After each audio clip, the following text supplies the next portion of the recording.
सनान खान कुरैशी ऐं हिन धरतीअ जा वासो जीअं सिंधु देश, जीअं साईं जीएम सैयद, जे शहीद सिंधु देश बशीर खान कुरैशी। अॼु असां उन अज़ीम शख्स जे वरसी ते हिन सिंध जे शहर धारे में गॾु थिया आहियूं। उहो अज़ीम शख्स जंहिं सिंध जे मथां एहसान कयो, जे सिंधी क़ौम जे मथां एहसान कयो, जे शहीद सिंधु देश बशीर खान कुरैशी तां पंहिंजो सिर ॾेई हिन धरतीअ खे बचायो ऐं 2009 में शहादत माणे 23 मार्च 2012 जो वो प्रोग्राम कराई जे सॼी दुनिया खे हिलाए चयो, जंहिं ते शहीद बशीर खान कुरैशी चयो त सिंध घुरे थी आज़ादी। अॼु असां उन जदोजहद में आहियूं। शहीद सिंधु देश बशीर खान कुरैशी हमेशा पंहिंजनि जी मालिकी वारसी कंदो।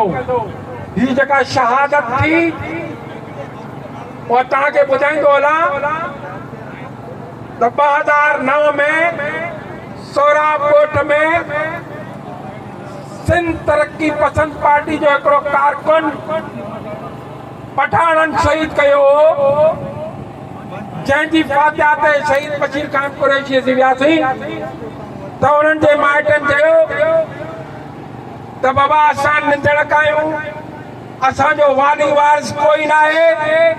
उन ते बशीर खान चयो तव्हां निंदड़ न आहियो, असां तव्हांजा धणी आहियूं। उते मूंखे बि हुकुम कयईं त बाबा सुभाणे सोराबकोट जो रस्तो ब्लॉक कंदासीं जेसि ताईं कातिल गिरफ़्तार न थिया। इहो काफ़िलो गुलशन हदीद खां हलियो। शहीद मुश्ताक ख़ासकरी जॾहिं रस्ते में हिननि पहुता त शहीद बशीर खान मूंखे चयो त बाबा तव्हां वञी मीडिया वारनि खे कवर कयो। पोइ उते मां कैप्टन वारनि सां गॾु एआर वारनि सां गॾु सोराबकोट ते पहुतोसां। शहीद सिंधु देश खे में फोन कई त असां 10 मिंटनि में पहुचूं था। उते कैप्टन जे शकील सुमरे मूंखे चयो त शहीद सिंधु देश मथां हमिलो थियो आहे। असीं जॾहिं उते पहुतासीं त मुश्ताक ख़ासकरी खे अस्पताल खणी वियासीं, उते शहीद थी वियो। त इहे शहीद जिन हमेशा पंहिंजूं जानूं ॾेई, पंहिंजी साह ॾेई हिन सिंध खे हमेशा सरसब्द रखियो आहे। शहीद सिंधु देश जी जदोजहद कराची जे अंदरि हुन हमेशा पंहिंजनि जी मालिकी वारसी कई आहे। अॼु तव्हां ॾिसो त असांजी उहा जदोजहद अॼु ताईं हले पई। असां हुन जदोजहद खे क़ाइमु रखंदे पंहिंजनि जी मालिकी वारस कयूं था। पर मां पंहिंजनि दोस्तनि खे इहे गुज़ारिश कंदुसि त बाबा अॼु जॾहिं ही कैनालनि जो मसइलो अचे थो, जॾहिं सिंध जे वसीलनि जो मसइलो अचे थो त दुनिया उहा चवे थी त बाबा जदोजहद जो मर्कज़ कराची खे बनायो। ऐं कराची उहा वाहिद सिंध जो शहर आहे जिते हमेशा असांजी जदोजहद रही आहे। शहीद सिंधु देश हमेशा पंहिंजो मर्कज़ कराची खे रखियो आहे। ऐं अॼु बि असां पंहिंजी हिन क़यादत खे इहा गुज़ारिश कंदासीं त बाबा जेको बि मसइला आहिनि, हाणे ॾिसो अॼु जीअं साईं चयो त ठठे में उते ॻोठनि जे मथां हमला थियनि पिया। तव्हांखे यादि हूंदो त हिन हुकूमत जॾहिं ज़ुल्फ़िकार जो ऐलान कयो त हज़ारे माण्हू खणी शहीद बशीर खान कुरैशी ठठे पहुतो, उहो मनसूबो ई हलियो वियो। अॼु कालाबाग डैम जो मनसूबो किथे आहे? उहा जदोजहद किथे आहे? तंहिं करे मां अर्ज़ु कंदुसि त ख़ुदा पंहिंजी उहा साॻी शहीद बशीर खान वारी जदोजहद काम कयो। कराची जे मथां जे साईं खत्री साहब चयो उहा वालार लॻी पई आहे। उन्हनि खे बाक़ाइदा प्लानिंग तहत MQM खे ख़त्म करे हाणे साईं ख़ालिद मक़बूल सिद्दीकी चवे तो ये मकरू का हमारी जायदादों पे हमें चाहिए। फारूक सत्तार से तो ये कराची है ही हमारा। अरे तुम लोग कहाँ पर हो? ये GM सैयद नहीं होता तो ये तुम्हारा मुल्क भी नहीं होता। कहाँ पर तुम ये पाकिस्तान बनाते? 1940 की करारदाद GM सैयद ने पेश की।